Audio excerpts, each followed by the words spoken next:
ibinigyan ng hustisya pati ang mga mahihirap at walang magugutom, walang mawawala ng bahay, at walang mawawala ng pag-asa.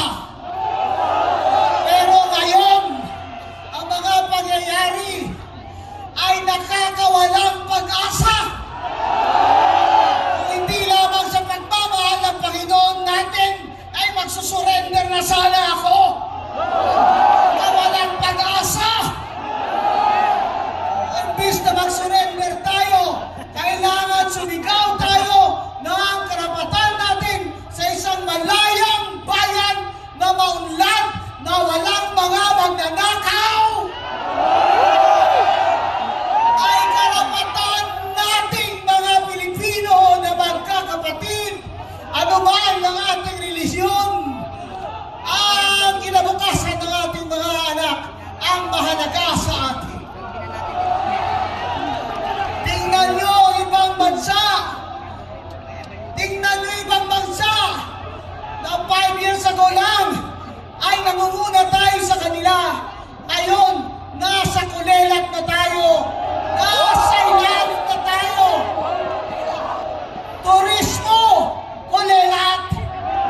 Edukasyon, kulelat. Employment, kulelat. Gross domestic product, deficit. Foreign direct investment, wala ng kapital na pumapasok. Kahit ano pa ang mga advertisement nila sa ibang bansa, wala nang gustong mag-negosyo na ibang bansa dito sa bayan natin minamahal. Dahil naman sa isang tinaga, korupsyon. Dahil sa korupsyon, ang Pilipino na dating tinitingala sa ASEAN na tayo'y magigiting na mga tao, tayo mga Pilipino hindi nagpapalubig sa mga banyaga, ay ngayon nagpapalubig ba tayo sa mga kawatan?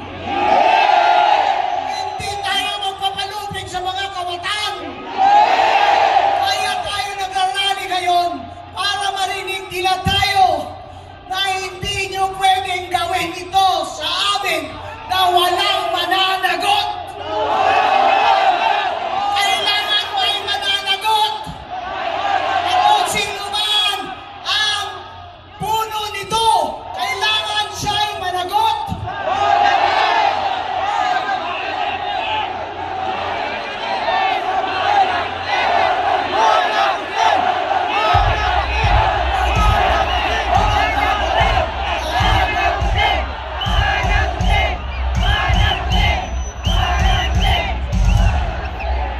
Matagal na ako dito sa buhay na ito.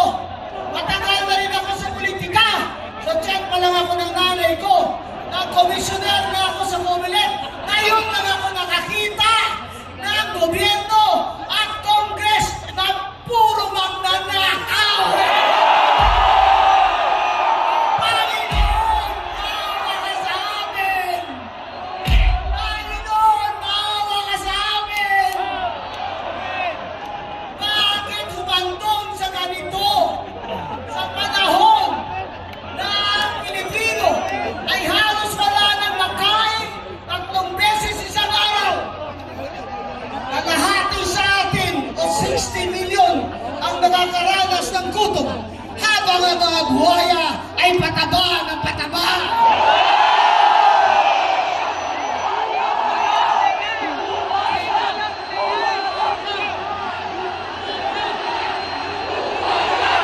Buhaya! Buhaya! Buhaya! Buhaya! Buhaya! Buhaya! Habang ang mga tao pobre ay nakapila para makasakay lamang ng jeep o bus, 5 oras hanggang makauwi, ang mga buhaya ay naka-helicopter. May pambili ng milyon-milyon dollars na mga aeroplano. At ang masakit pa sa lahat, pinagmamalaki pa ng mga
pambayad sa doktor at sa gamot.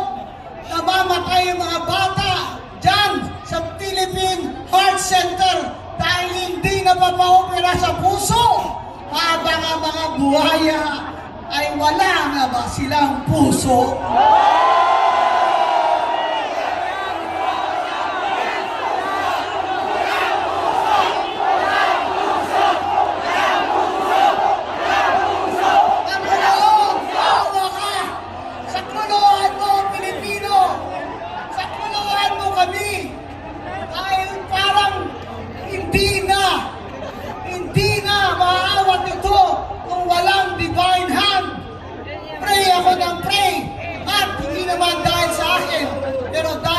Talaga sa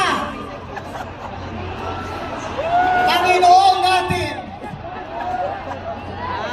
ay nagkabahalindol at lalong naramdaman ng mga tao ang kahirapan at katakawan ng mga magnanakaw. Pupunta ka lang sa ospital, lulusong ka pa sa baha. Mamamatay ang mga anak mo dahil ginagat ng daga. Sana magpadalaan ng milyong-milyong daga. Tumbag ka sa kanila.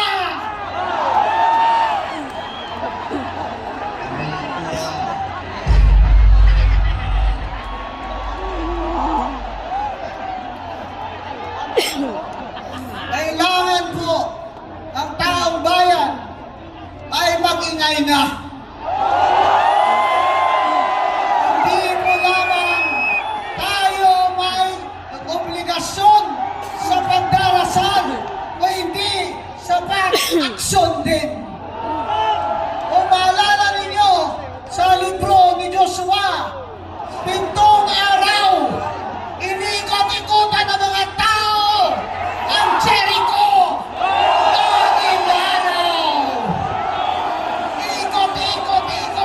Ikot.